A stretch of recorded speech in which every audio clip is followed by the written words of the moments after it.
Most everyone has heard of karma. However, karma is not about punishment and reward as many people think. It's more about cause and effect. Karma is the resultant effects of your past intents and actions. Knowing about karma can be beneficial and will help influence the way you deal with others. If you want your causes to have good effects, then you need to intentionally take actions that will culminate in the positive results you desire. Mastering these actions is key to living a meaningful and fulfilling life and having karma smile at you in the end. So here are the 12 laws of karma and how you can apply them to your benefit. Number 1, the Great Law. As you sow, so shall you reap. Just as a farmer plants seeds and expects a period of harvest, whatever you sow, you will also reap. Whatever you do unto people will eventually be done unto you. When you choose to treat people right, you will discover that they often reciprocate and behave more positively toward you too. It may take time, as seeds often take time to grow, but your words, actions, or thoughts eventually always yield their harvest. They may return to you as love, money, or happiness. You should therefore be kind and courteous to people irrespective of the circumstance. Remember, your actions and even your reactions will come back to you somehow. Number 2, the law of creation. You attract what you are, not what you want. The law of creation teaches us that we are more in control of our own lives than we know. Most people often blame others for the wrong things that happen to them, instead of taking accountability and striving to shape their own destinies. Do not take a back seat in your own life. Seize the opportunities and ideas that come to you and make the best of them. Also, note that you eventually become whatever you continue to see around you, so surround yourself with things that are in line with where you are going and what you want to be. This doesn't mean you should try to change the people around you. If you try to do this, you may not succeed. Instead, work toward improving yourself, because only you are responsible for what happens to you. Number 3, the law of humility. What you resist persists. In life, for you to tackle problems and find solutions, you have to first admit that you have such problems and challenges.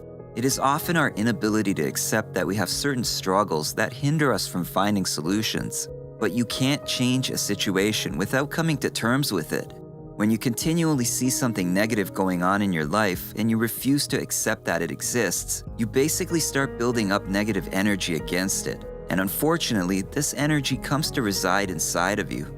On the other hand, when you learn to accept that you have these problems, you come to acknowledge that the power to affect change and find solutions also rests within you. So take a proper look at your life, assessing everything thoroughly, both the negatives and the positives. Accept your reality and where you're at.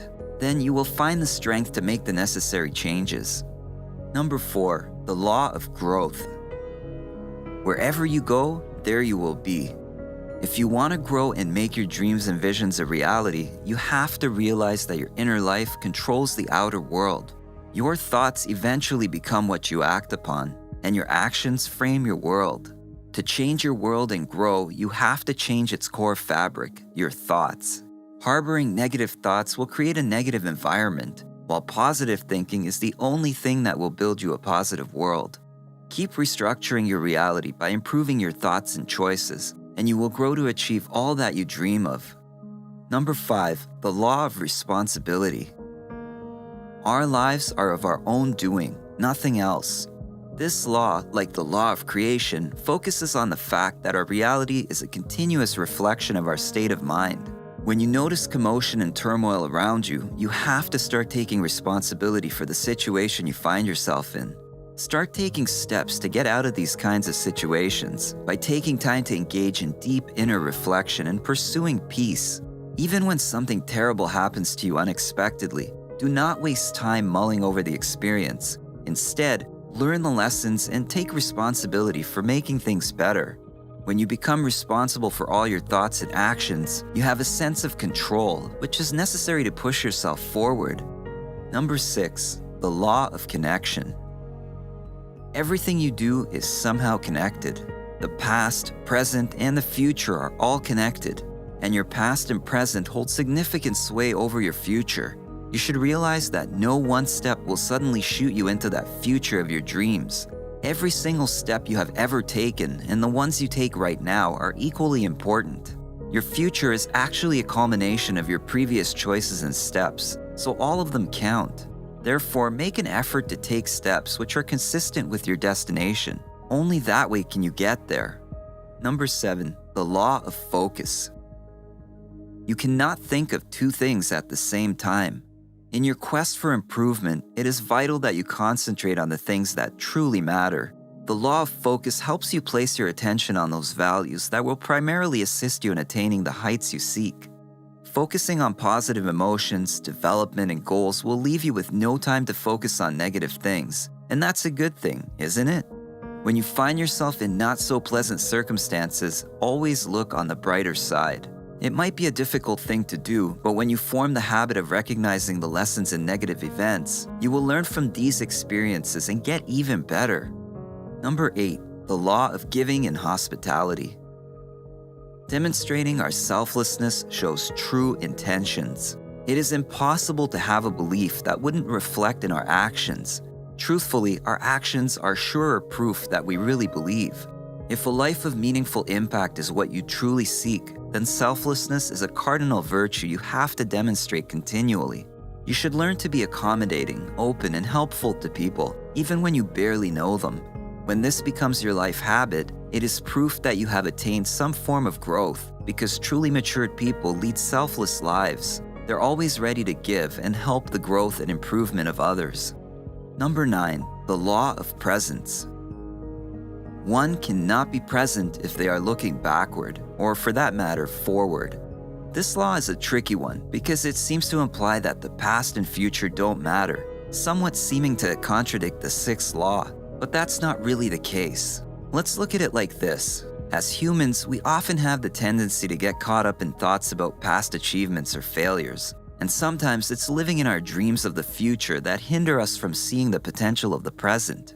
We tend to forget that the present counts much more than the past and the future. Actually, the steps you take in the present are more important than the memories of the past and the dreams of the future. You need to learn how to deal with the past and the future while living in the present. Use lessons from the past and use your dreams of a grand future to drive yourself to take the necessary steps that are required right now. Number 10, the law of change. History repeats itself unless changed. Nothing changes unless you change it. That is the law of change.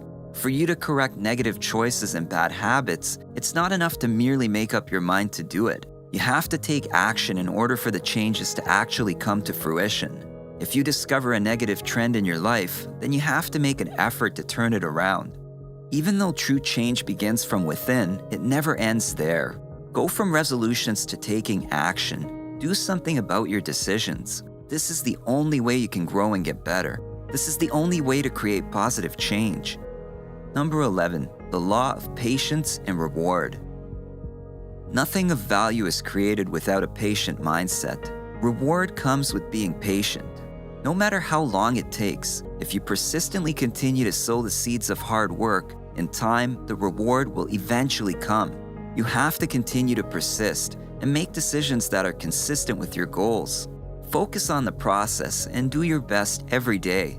Don't get caught up in comparing yourself to others who are seemingly achieving more. If you truly understand your worth, you won't bother with comparisons.